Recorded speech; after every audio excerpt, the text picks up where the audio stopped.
In this episode we are still going to do a bit of cleanup since Directus development is moving at a breakneck pace, but mostly because I'm publishing these videos very slow because of some personal issues that have been going on this whole year, but I kind of winded down for a bit at the moment, so I'm hoping I will be able to pick up the pace with the publishing and recording of these videos. And I promise that after this video we are going to start creating some interesting things and not just installing and updating stuff. So Directus is already at the version 9.4.1, and in this episode we are going to update it again.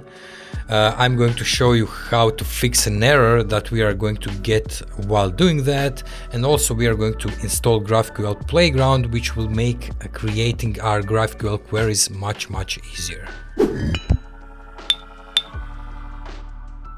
We are currently using Directus version 9, but if we go to their GitHub page, the current release version of Directus is 9.4.1. Of course, depending when you are coming to this video, check out this release version and then update your package JSON inside of your API folder with that number. So for us, it's going to be 9.4.1. But if you're coming a little bit later, this could be something like 9.6.3, for example. Right, but currently we are using 9.4.1. I'm just going to save this, and now we can just run npm install. If we check where I am currently, I'm in Directus Next directory in the API folder. So in the Directus lives in our API folder, and our Nextjs application lives in our app folder. So here I'm just going to do npm install. Okay, so now once this is done, we can start Directus, and we do that with npx directus start. And now this is something that I haven't shown you in the previous episode, which was actually my fault, and that's the database migrations. And this is actually the updating of your database. So it says right here, database migrations have not all been run. So we need to run those database migrations to update our database, because our application won't work very well if we don't do that. So I'm just going to quit out of this, and to update the database you can just do npx directus and then database migrate latest. So this is going to migrate your database to the latest version. You're not going to lose any data, but it's just going to update the tables in the database. So you just press that, and everything has been run. So our database is now migrated. If you want to check the docs for that, so you can go to this link right here, and in the documentation it shows you how to migrate your database to latest version, to the version before, and so on. Okay, so now let's start Directus again. Okay, it has been started, but now if I go to this URL, so now I'm going to try to log in. And when I do this, I get wrong username and password. Since I've done this migration or updating a few times with few different versions, because I thought I was going to be able to record that video, but I didn't. These kind of errors appeared, and they were not always the same. So this is the first time that I'm actually getting wrong username or password. What used to happen was I was able to log in, but it said that I had no app access for some reason. And what is going on here? So to fix this problem, we are going to open up a Table Plus, which we used in one of the previous episodes, and I'm going to open up a Directus Next database. And now if we go to users, as you can see here, I don't know if I can make this a bit bigger. I guess I can't. So if we go right here, I hope you can see this well. You can see that we have one user, which is admin, and here under the role, you can see that the role is empty. So how do we fix that? And this is the reason that we are getting app access is denied or wrong username or password and so on.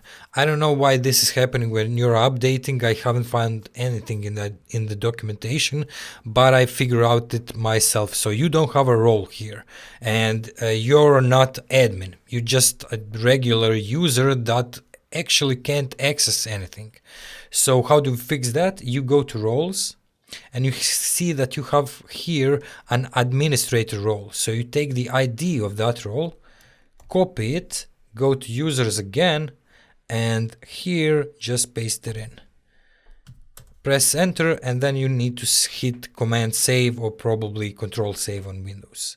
Save it, and now if I try to log in into my application, if I do sign in, now everything works. And here if we go, if we click this cog right here, you can see that we are currently using Directus 9.4.1. So now we are on the latest version of Directus. Next thing we want to do in this video is install GraphQL Playground so that we can easily create our GraphQL queries.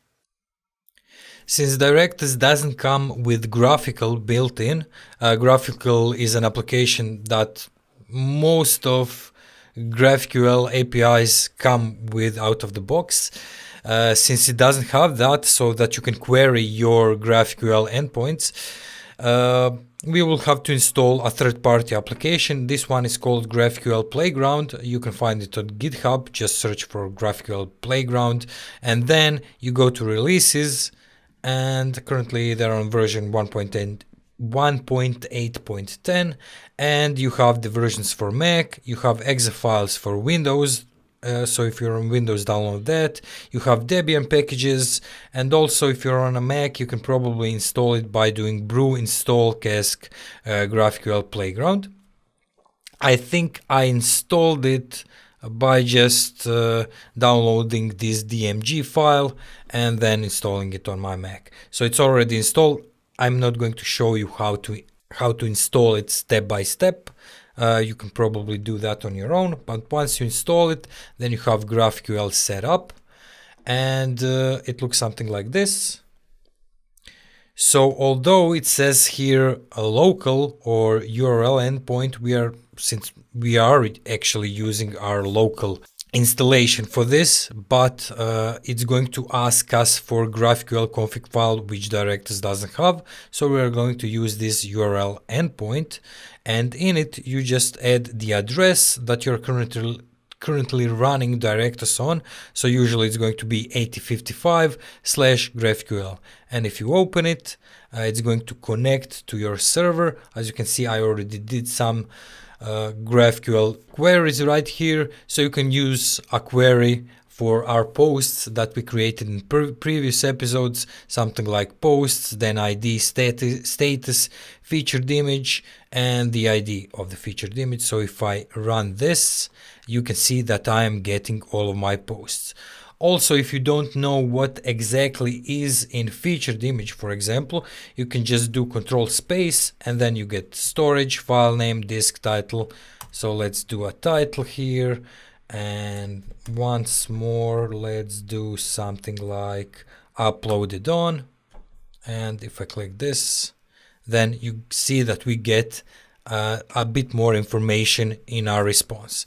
So we are going to be using GraphQL Playground throughout this series so that we can just query our GraphQL endpoint and see what information we are going to be getting before actually just writing the code and getting those queries inside of our code, because GraphQL is not exactly like REST API where you have specific endpoints for specific stuff, but you have to write these queries to get your data, right? So this is going to help us along with that. Okay, so this has been it for this video. We set everything up, and in the next episode we are going to actually start doing some coding and interacting with Directus. So anyway, thank you guys for watching, and I will see you in the next one.